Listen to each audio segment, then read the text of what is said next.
Hi, this is Dr. Nittrouer, Team 1, presenting our second presentation. I'm David, and I'm joined with Santiago, Joshua, Mateus, and Christian. We will be presenting our progress on the initial consonant choice project, showing functionality and implementation, our test plan, issues and strategies, and individual contributions.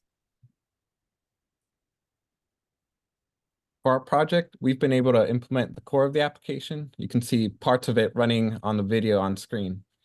The application has a functioning start screen that leads to a setup screen where the facilitator can input the participant ID, adjust the interstimulus interval, and select from a few options. The user then proceeds to an exercise participant and exercise facilitator screen used during practice exercises and research testing. Here we can see that the different phases have been fully implemented with presenting the target stimulus word first, followed by the three options the participant needs to choose from. The audio manager that handles playing the sound stimuli during this has been fully implemented. During testing, the application will show a warning counter at the bottom for multiple consecutive incorrect responses. After 6 of these, we can see that the application will prompt the facilitator to stop testing, and we get to an end screen where the user can select where to export the data collected in a CSV format. The file management and data export systems for this have been fully implemented as well.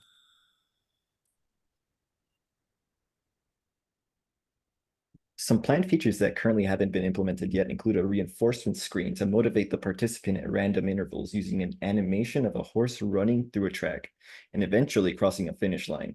We also plan to include voice recordings for the stimuli to support better engagement with participants, and we plan to measure and record the time it takes for the participants to respond. In our test plan, we will use multiple testing methodologies to improve the quality of our software. We will use automated unit testing to pinpoint defects and bugs in small units of code, like functions, to make sure that the components function correctly.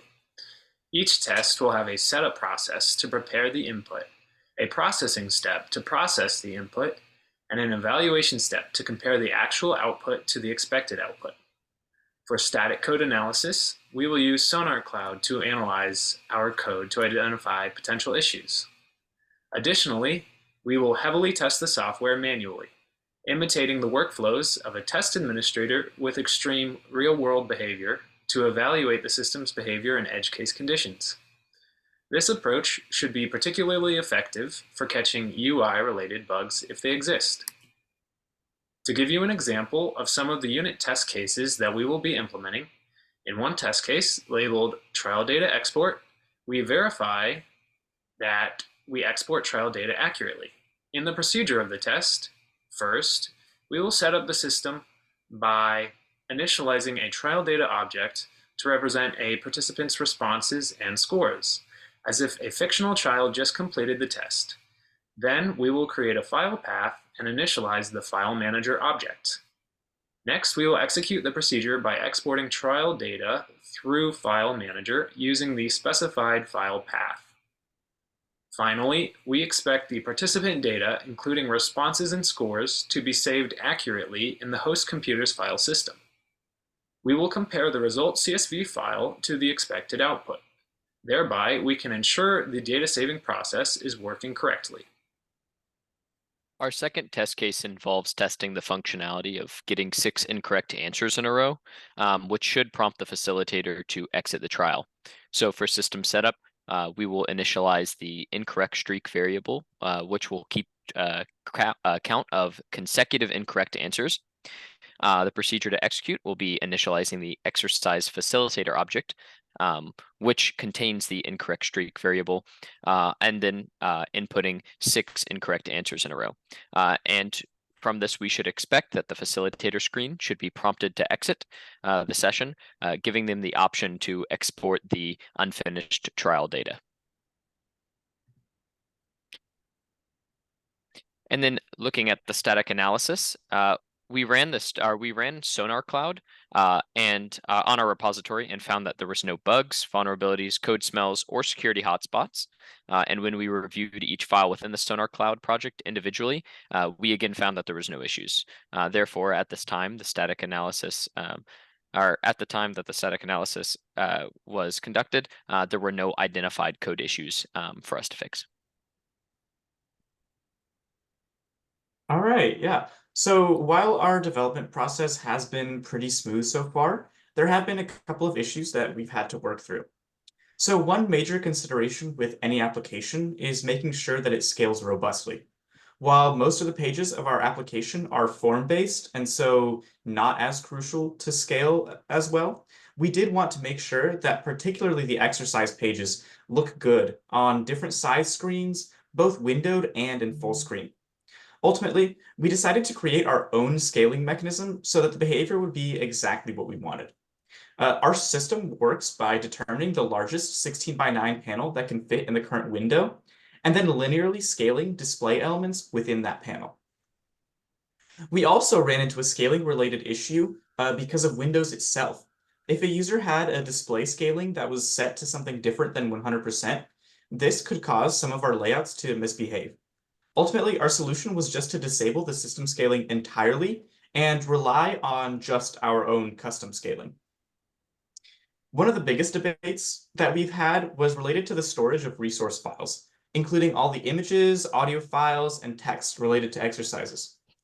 We originally had intended to store these files externally to the application's executable, and this would have had the benefit of allowing Dr. Nittrouer to change or add exercises in the future with little issue. However, we realized that this solution brought its own issues. Namely, we would have to distribute the application with additional files and a strict structure. If some file got deleted or changed unintentionally, behavior could break or change in a confusing way.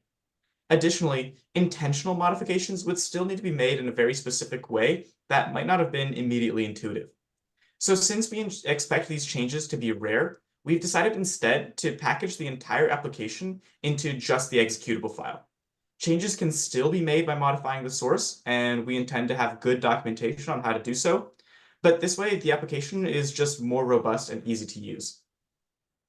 There were also a few issues that we just worked together with Dr. Nittrouer to resolve.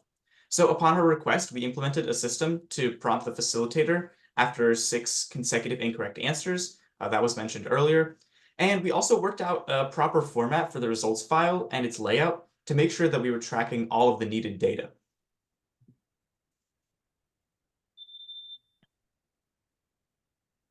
So let's talk about our individual responsibilities and circle back to those after the first presentation. So I've been filling my role as a full stack developer. On the front end, I worked on the exercise pages and wrote the scaling system that I was just talking about.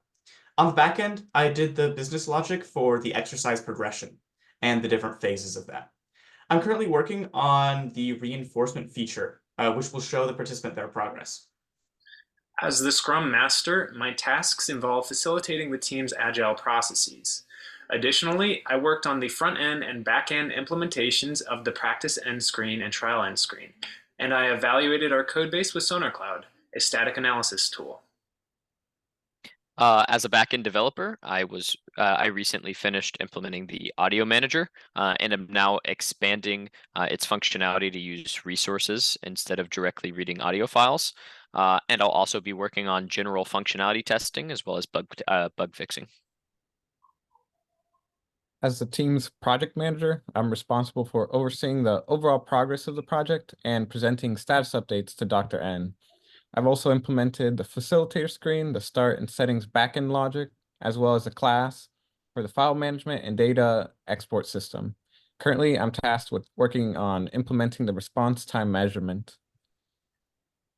As a front-end developer, I have implemented the incorrect streak logic and made bug fixes as they relate to the flow of the program. Additionally, I have fleshed out our trial data and trial settings classes that dictate what we store as data and how the program itself run respectively. This concludes our presentation. Thank you.